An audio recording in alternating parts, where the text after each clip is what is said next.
Hello guys, this is CodeNCode and this is 17th lecture of this graph theory series part 2. In this lecture we are going to introduce some of the algorithms which we'll be applying on grid. Now the question is, what is it all about? What is this lecture all about? So there are many problems which require application of algorithms like DFS, BFS or even Dijkstra's in some cases on 2D grid. And remember here 2D grid is not actually adjacency matrix representation of graph. No, it is not.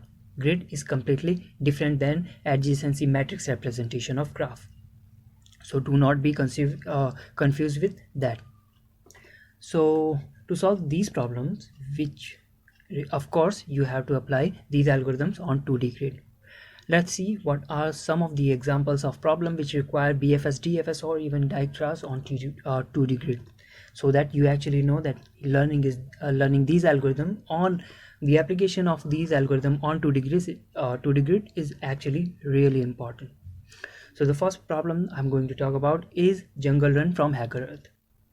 Now this problem can be solved using the application of DFS on 2D grid or even BFS. Now see, you are given n and you have given a n cross n matrix. Each cell is either S, T, P or E. This is a jungle, so P represents path and T represents tree. You from each cell you can move either north, south, east or west. 4 direction you can move. Of course from here you cannot move upward direction, in the upward direction, because there is no cell available. So you have to start from S. There is exactly one S in the whole grid, and you have to end at E, and you cannot move from any valid cell to a tree. So you can move from here to here, but you cannot move from here to here because this cell contains tree. So you have to find the shortest path from start to end. So this is the problem all about, and this problem can be solved using DFS or BFS application of these two algorithms on this 2D grid. The next problem is from CSES, and the problem is counting rooms. Again, this problem can be solved using DFS as well as BFS. This problem was suggested by one of my followers, so I looked into this problem, and this was quite interesting problem. Even though when we would learn application of DFS or BFS on 2D grid, you would see that this problem can be solved by the simplest implementation of DFS or BFS on 2D grid. This will be one of the simplest problem you will be able to solve using these algorithms on 2D grid. So the question is, these hash you are given n cross m matrix, and each cell is either filled by hash or by a dot. Hash represents walls and these dots represent the floor. So you see, you have to count the total number of rooms in the whole structure. So you see, these two form a single room because these two are actually floor. So these two form a single room, these two dots form a single room, and this structure form a single room because all of these are separated by walls. So in total there are 3 rooms, and you have to print 3 because there are 3 rooms. After learning this algorithm, BFS and DFS, you would see that this is nothing but counting connected component on 2D grid. That's all. And counting connected component on 2D grid using DFS or BFS is very easy. We will see that in subsequent lectures. Now let's see some of the application of BFS on 2D grid. There is also a problem taken from Hacker Earth. I forget to mention the name of the problem. The problem is, you are given a 2D grid, of course, and of size n cross m. Each cell is filled with either 0, 1 or 2. 0 cell, we have to do nothing about them, but all of the cells which are directly adjacent to any cell which is all of the cell which containing 1, which are containing 1, if they are adjacent to any cell which is containing 2, then in 1 unit of time all of those will be converted to 2. So basically all of the ones which are directly adjacent to a 2, for example this one is adjacent to this 2, these two ones are adjacent to this 2, and this one is adjacent to this 2. Similarly, this and this are adjacent to this 2. So all of those which are directly adjacent to 2, all of those ones which are directly adjacent to 2 in 1 unit of time will be converted into 2. So this these all three, this one and this one, except this one, all of the ones will be converted to 2 in 1 unit of time. And after 1 unit of time, this is also 1, this is also 2, so this one is now adjacent to a 2. So in next moment this will be converted into 2 as well. So in 2 unit of time, all ones are converted into 2. So you are given a grid filled with 0, 1 or 2. You have to find the minimum time in which all of the ones will be converted to 2. This is the second problem, and this can be solved using BFS, using application of BFS. Let's move on for the next problem that can be solved using BFS, and this one is quite interesting. So basically you are given a knight on chess. You are given a chess and also a knight, and you are given 2 points. So there are 2 test cases. First point is this: first cell is A1 and you have to move to cell B1. So this is your source, this is the destination, and as we all know, the knight have 8 different moves. So starting from starting cell, you have to reach to terminating cell or final cell. So you have to start from 1A and you have to reach to B1.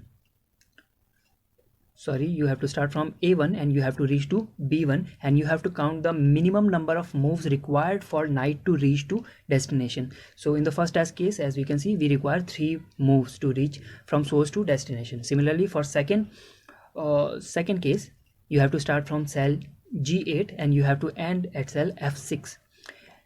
This move can be performed in you can reach destination starting from source in only a single move. That is why we are printing 1. Now this problem can easily be solved using BFS on grid. Remember, whenever you have to find, most of the times when you are applying graph theory and you have to find the minimum number of moves, minimum number of steps and so on, usually either you will use BFS or die-cast. So this problem will be solved using BFS, and we'll see how we'll apply BFS to solve these kind of problems which look like complex but are really easy. These are simply applications of BFS on 2D grid, nothing more than that. The last problem I'll be talking about is chef and escaping from labyrinth. Labyrinth, or I hope I'm pronouncing it correctly. So this problem is taken from Code Chef, and I remember the time it was appeared in the live contest, I was not able to solve this problem. So the problem is you are given a grid of size n cross m, in this case 3 cross 4. Either the cell is 0 or some positive number or some negative number. So the cell which are filled with negative numbers, you cannot start from there. So that is why there are 3 negative cells. So you have to print B, B, B wherever there is negative cell, right? Now for the rest of the cell, you have to see whether you can reach any cell which is having positive, whether you can reach starting from a given cell, say starting from this cell, this 1 cell, can you reach any cell which is having a positive value in less than equals to time, which is having the value of that cell. So basically starting from this cell, can you reach this cell in less than equals to 5 steps? So yes, you can reach, because when you start, you can reach here in 2 steps, 1 and 2. In 1 step you can go right, and then in another 1 step you can go right again. So allowed moves are up, down, left and right. So if you start from here, you can of course reach here in only 1 step. Here, starting from here, you can reach this cell.